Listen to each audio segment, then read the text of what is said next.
ხედავთ მაგ სიტუაციას. პირველ რიგში მადლობა მინდა გითხრათ კომპლიმენტებისთვის. ნამდვილად მეც ვიტყოდი რომ რაღაც პარტიულ პოლიტიკაში ზოგადად პოლიტიკით დაინტერესებული ვარ, არ ვიცი 14 წლის ასაკიდან, სხვა შორის ეს 2012 წელს უკავშირდება ხელისუფლების არჩევნების ცვლილებას, მაშინ პირველად გავიაზრე რომ პოლიტიკურმა პროცესმა შეიძლება მოიტანოს ყოველწლიური ცვლილებები და მას მერე ვარ ძალიან აქტიურად ჩართული და დაინტერესებული. პარტიულ პოლიტიკაში პრინციპში 2021 წლიდან ვარ ჩართული, მთლიან თამაშერგულეშს უკავშირდება ჩემი დაინტერესება, მას მერეც ევროპული საქართველოსთან ძველი ლიდერები წავიდნენ ახლები განახდა შესაბამისად პარტია და მას შემდეგ ვარ ამ ყველაფერს ჩართული. სიმართლე რომ გითხრათ, ახლოდანაც და შორიდანაც ადამიანების უმრავლესობა მაშინ იტყოდა, რომ აქედან არაფერი არ გამოვა, იმიტომ რომ ჩვენ არ გქონდა რაღაცა ფინანსური პატრონი, რომელიც მილიონებს ჩაასხავდა ამ პოლიტიკურ პროექტში. ჩვენ არ გვყავდა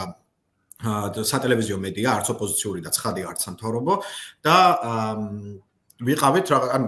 ჩვენ თვითონ ფიქრობდით რა ორიგინალური ფორმები შეიძლება რომ მოვიფიქროთ იმისთვის რომ ადამიანების ყურებამდე მივიდეთ პრინციპი გაწყვეტინებ როზლმან აი მაგალითად მედია არა გვაქვს რო თქვი დღეს ამ სიტუაციაში სოციალ მაგალითად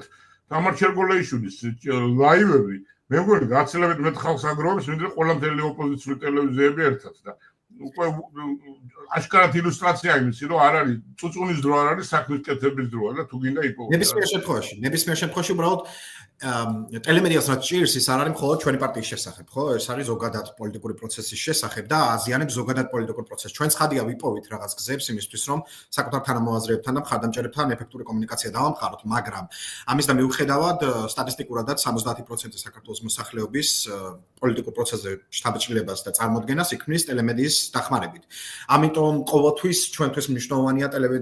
ტელემედიის როლზე ხაზგასმაც, იმიტომ რომ დღესაც თუ კი რაიმე გამოწვევები აქვს, აი ამ საპროტესტო მოძრაობას, რომელიც ნებისმიერ შემთხვევაში ძალიან იმედის მომცემია და მე ღრმად ვარ დარწმუნებული, რომ აუცილებლად გამარჯვებამდე და მთელი ამ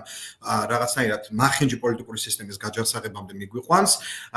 უკავშირდება მათ შორის ტელემედიას. აი მე კითხო მაქვს, მან უკაცრავად არ დაგავიწყდა საიტკენ მიყოლა ლაპარაკი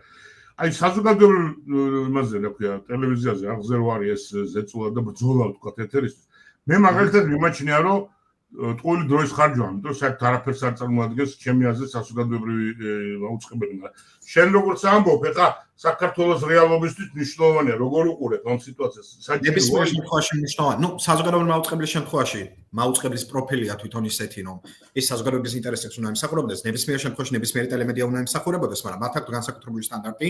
გასათვალისწინებელი რომ საეთერო დრო დაუთმონ თანაბრად სხვა განსხვავებულ პოზიციებს რომლებიც საზოგადოებაში ობიექტურად არსებობს ამიტომ საზოგადოებრივი მაუწყებლის შემთხვევაში განსაკუთრებით სამარცხვინოა ის რაც ხდება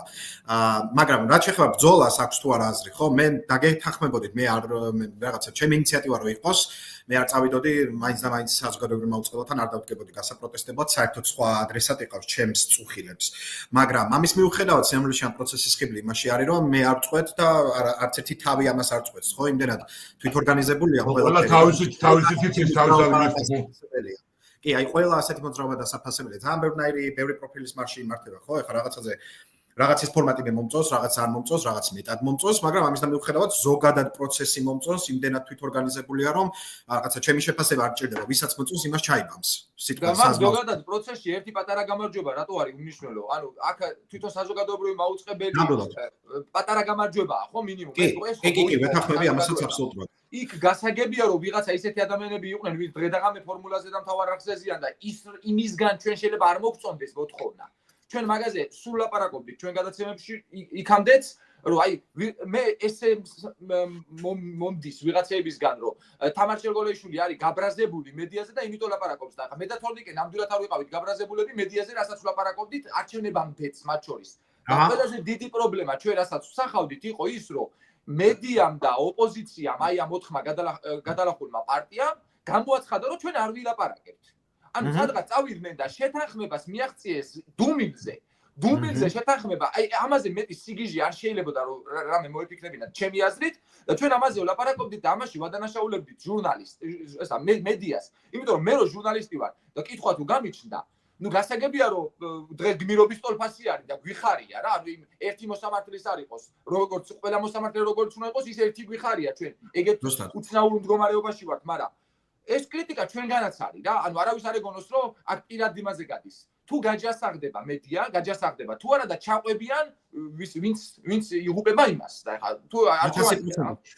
ნუ აი რა შეიძლება ხო ითქვას, ჩვენ ვიხილეთ აპრილის ანუ გაზაფხულის პროტესტი, რომელიც საკმაოდ ყოვლისმომცველი იყო, ძალიან მრავალრიცხოვანი იყო, ხანგრძლივი იყო, ასევე თვითორგანიზებული იყო. თითქოს ნიადაგი არსებობდა, რომ ეს ყველაფერი თარგმნილი იყო პოლიტიკურ ცვლილებაში, ხო, მაგრამ არ დადგა ეს ცვლილება. ჩვენ შეგვიძლია რომ ანუ ამ მრავალფაქტორიან მოცემულობაში, ხო, იმიტომ რომ ეს ვერ მიეწერება მხოლოდ ერთ რაიმე ფაქტორს. მრავალი ფაქტორი აქვს ამ ამბავს და ერთ-ერთი ფაქტორი ნებისმიერ შემთხვევაში არის მედია. რაც ყველაზე მნიშვნელოვანია, საარჩევნო პროცესი როგორც წარიმართა, უნდა იყოს მანიშნებელი ყველასთვის, რომ რაღაცები ფუნდამენტურად არის გადასააზრებელი და შესაძლებელი. იმისთვის, რომ ქუჩაში, როდესაც ასეთი მომხიბვლელი და მართლა საკმაოდ ეფექტური პროცესი იქნება, ის შემდგომ ითარგმნოს პოლიტიკურ ცვლილებაში.